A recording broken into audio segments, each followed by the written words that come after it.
but he also had the same personal experiences I had in there, so I knew what I was feeling was true.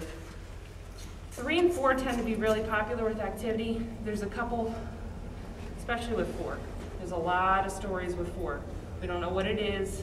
There's lots of different stories. John has a psychic and that he brings with him on a lot of his cases and everything. And, you know, I'm very skeptical of psychics and everything, but she also does not like 4.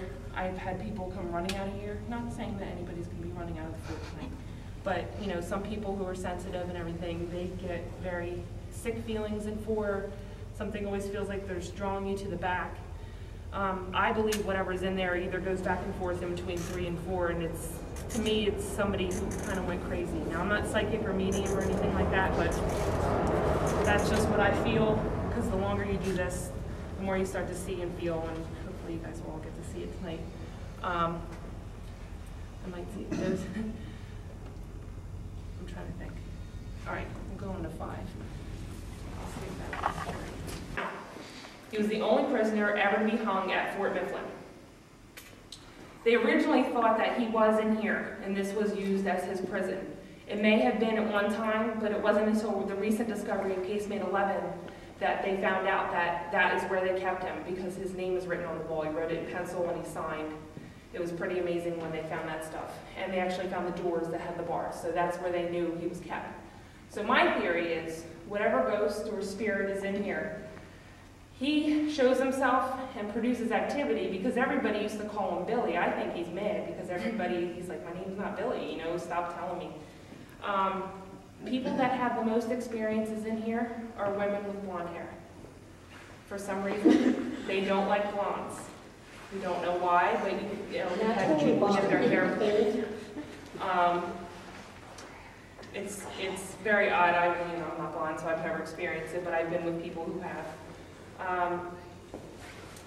John Psychic, the one that I mentioned earlier, she came in here having no prior knowledge to this fort whatsoever. Came in here, they started asking her some questions, and I've never seen Wayne get freaked out too much. You know, he lives here, he deals with it. So until they started asking the psychic questions, and they asked her, they're like, well, what kind of hair color does he like? And instantly she was like, he likes redheads. For some reason. I was like, okay. And I was standing here when this happened. And then they asked, well, what kind of hair color doesn't he like? Instantly, she was like, painted blondes. I've never seen Wayne take off too fast. He was like, that's it, I'm out of here. He had to stay away from Debbie the whole rest of the night because he couldn't believe that she actually picked up on that and that he doesn't like blondes. An investigator of mine was in here. He looked over the fireplace and he saw somebody sitting on it, dangling their feet. I've had people have pictures of mists in here that look like soldiers are sitting on the bed. This is a really good place to catch activity tonight, and hopefully it'll be active tonight. But it'll be pitch black. Yes. Yes, it will be dark. Okay. Like I said, it's fun when it's dark. So this is 5 of his equipment and stuff, but we've had some experience in there as well. When Wayne was working here, he had somebody helping him, and he went up to Wayne, and he's like, Wayne, did you hear that? And he's like, hear what? And he's like, oh, no, never mind. So they go about their business, they're still working, and he's like, Wayne, you didn't just hear that? And he's like, no, what are you hearing? Apparently this kid that was volunteering at the fort helping Wayne, he heard little girls laughing. And a couple different psychics have given us some names. One of them that comes through strongly with every psychic for some reason is Emily. I don't know why. The other one I believe is an A name. None of this is confirmed. They're supposedly buried behind there, behind this shed. There's and you're allowed to go back there and everything. There's not really much to see, but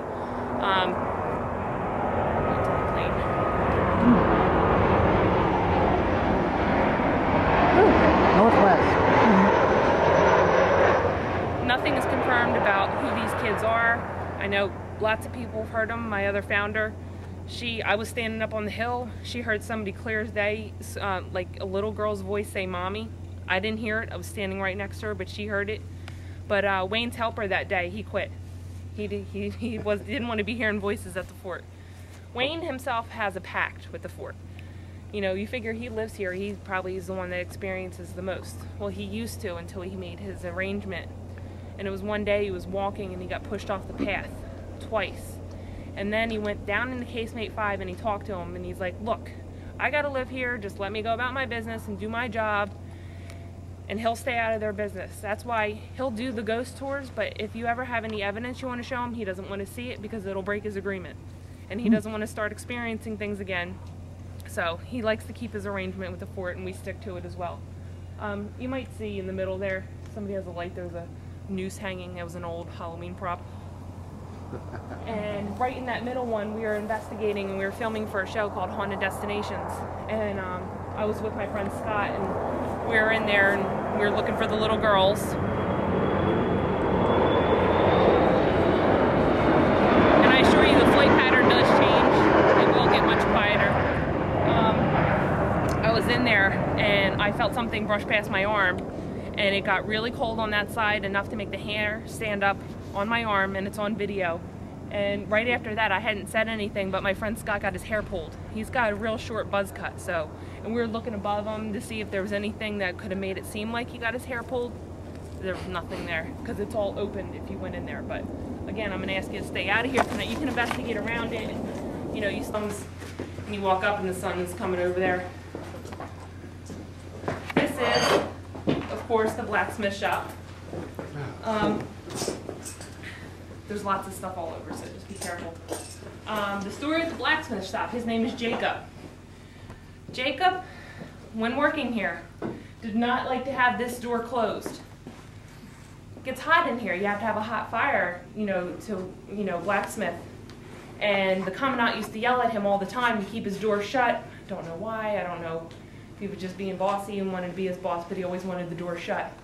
Well, it is said that Jacob in the afterlife opens that door, and he has.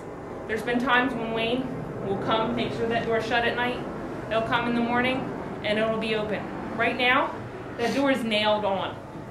I'm pretty sure last night, I was here a couple weeks ago. It should be, you can't go out it. It is nailed on. So if that door comes off tonight, I don't know. That would be pretty amazing.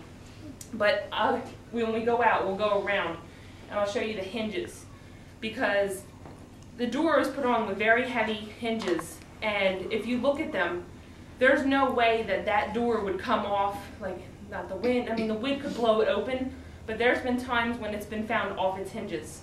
And if you go and look at the metal, they are bent out, and it took Wayne a lot of force and a lot of banging just to put one of them back onto the door. So, I mean, you'll see now that it's not even on its hinges, that's why it's nailed in. So, if you come in here tonight, hopefully he'll jiggle some tools, maybe the bell will go, but hopefully he'll open that door for you. What, honey? Secret cave or anything. It goes in there, it gets really narrow. Oh, that's the hinges that were broke off? Hey, Mama, take a picture. West Valley Fort. We were checking up on some guests who, they wanted to be brave. They wanted to be the ones that stayed in the most haunted part of the fort. So Lorraine set them up. It was 2 guys, and they stayed off to the left. I'll tell you that when we came over to check on them, we could not open their door. We had to kick it open. Later on, the door worked fine. We have no idea. They were telling us to come in, and it wasn't locked. It doesn't lock, but we could not open it. They couldn't pull it, so we had to kick it.